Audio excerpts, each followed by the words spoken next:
Between 1919 and 1953, the communist government of the Soviet Union operated a brutal system of prison labor camps known as the Gulag, used to house political dissidents. Soviet citizens could receive 5, 10, or 25-year sentences for making comments unfavorable to the regime, for other political offenses, or simply because they had the wrong social background, or had the misfortune of being caught up by secret police needing to turn in a certain quota of inmates. Although the Gulag was wound up after the death of Joseph Stalin in 1953, the Soviet Union continued to oppress dissidents right up to the end of the regime.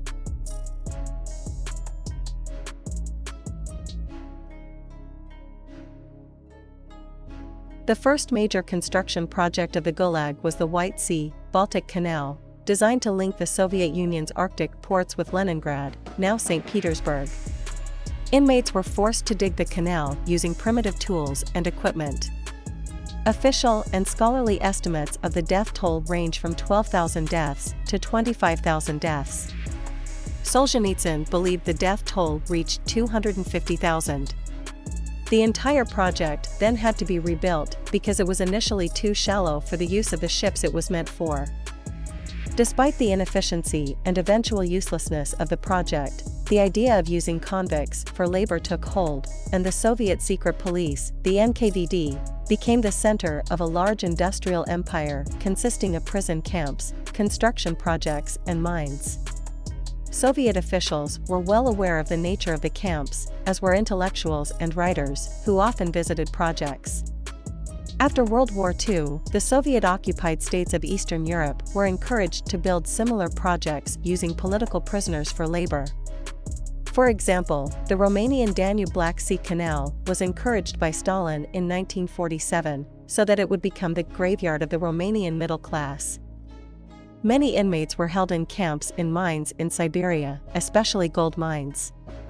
These camps, near or above the Arctic Circle, had extremely poor conditions and astronomical death tolls.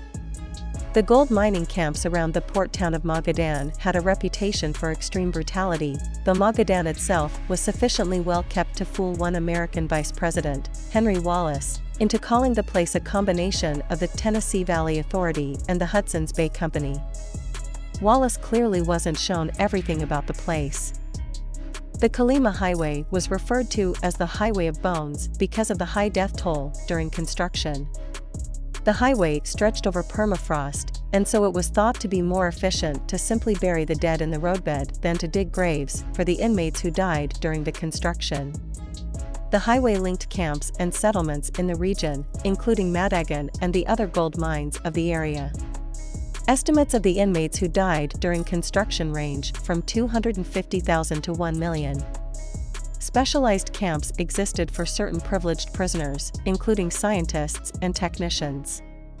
These camps had comparatively better conditions, and inmates were put to work on military projects designed to develop new weapons. Soviet rocket designer Sergei Korolev spent several years in a specialized camp before being released to work on the Sputnik project and the first manned spaceflight. Soviet aircraft designer Andrei Tupolev was an even more typical case, being arrested for revolutionary activity under the Tsars in 1911, then released. He was arrested for anti-Soviet activity in 1937. He was placed in a scientific camp in 1939, given a 10-year sentence in 1940, and released in 1941, though he was not fully rehabilitated until Stalin's death. Both men were ultimately honored by the Soviet Union for their scientific achievements. Conditions in the Gulag were primitive, especially given the harsh climate of Siberia. Inmates were denied warm clothing and heating fuel. Food was poor quality and scarce. Many inmates starved or died of exposure. If an inmate should be fortunate enough to survive one 5-year sentence and be released, it was very likely he would be picked up and imprisoned again on fresh charges. Inmates died in droves in the Gulag of exposure, of malnutrition, and of overwork or abuse. Guards would sometimes become frustrated and shoot prisoners who lagged behind or who did not work hard. Sometimes, death sentences were carried out in the holding cells before the inmate ever reached the work camps. Overall estimates of the numbers of prisoners in the camps and the death toll in the camps vary. Estimates of the number of prisoners range between 2.3 and 17.6 million. The death toll has been placed as high as 2.7 million.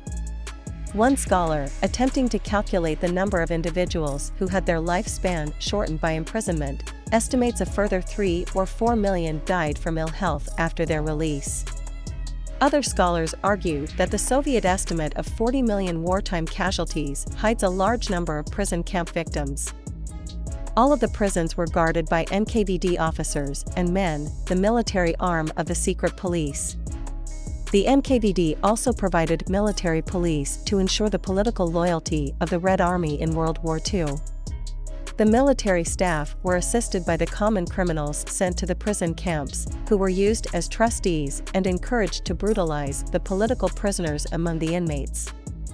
Many soldiers, including Solzhenitsyn, were sent to the Gulag for offenses such as writing a letter to a friend that appeared to breach military security, or for lagging behind the front line. Prisoners of war or soldiers stranded behind enemy lines could also be caught up in the net of the Gulag and sentenced to 5 or 10 years of hard labor, if they weren't killed outright. Many of the Gulag's leaders were themselves tried, convicted, imprisoned or killed in the paranoid environment that surrounded Stalin's regime. Genrikh Yagoda governed the NKVD and thus the Gulag until he was tried and executed on charges abetted by his subordinate, Nikolai Yezhov. Yezhov, in turn, was supplanted in the same way, and suffered the same fate as his predecessor at the hands of Lavrenti Beria. Beria, a close personal friend of Stalin, managed to survive until the death of the dictator in 1953, when he was removed and executed by the other communist leaders led by Nikita Khrushchev. Less important leaders of individual camps could be caught up in these machinations as well.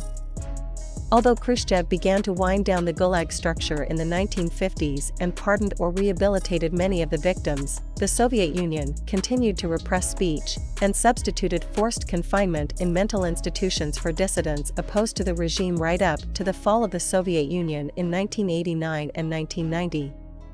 Even now, forced labor for prisoners remains an option in the Russian criminal code.